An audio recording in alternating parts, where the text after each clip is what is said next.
Okay. Okay, so if you're looking at this model, this is showing you the lungs too. So we did this part already: hyoid bone, thyroid cartilage, thyrohyoid membrane. This is the cricoid cartilage. This is the thyroid gland, by the way. This gland here, and the parathyroid gland will be embedded in the back of the thyroid gland. But you can see one, they removed the other one, so you can see what's underneath. But you have two of them. Here's the right one, right thyroid gland. And then these are, this is the trachea, start from here. So this is the larynx. This is the trachea, start from here. And now the lungs. We have right lung, left lung.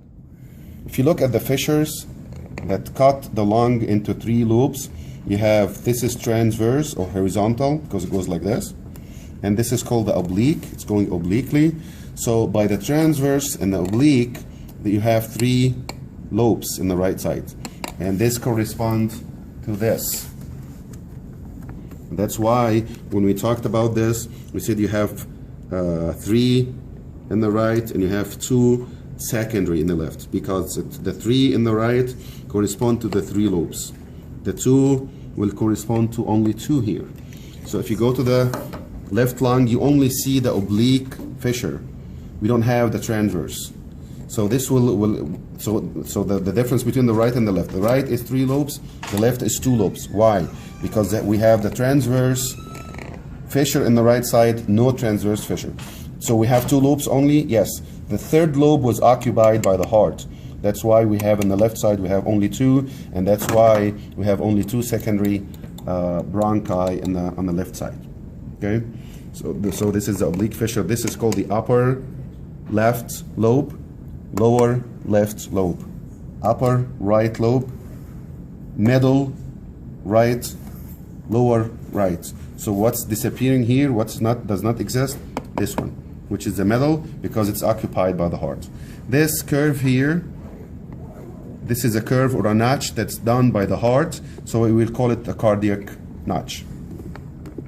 If you open this and look further inside, you will see these silver that contain like cartilage rings. These are actually the tertiary bronchi.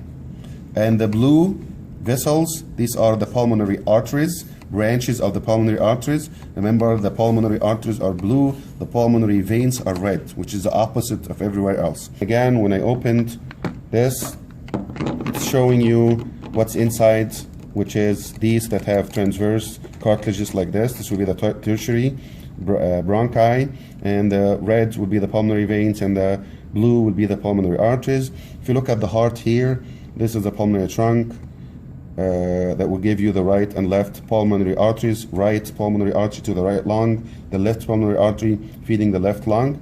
And if you look at this is the brachiocephalic vein.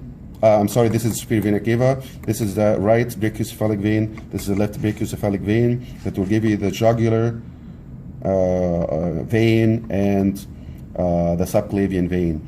It's different from the left side. On the left side you have, this is the brachiocephalic trunk, this is the right common carotid, and this is the right subclavian artery.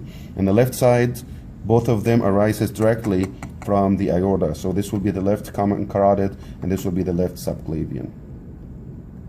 This is the diaphragm, the whole muscular partition here. This separates the lungs or the chest from the abdomen. Okay, stop.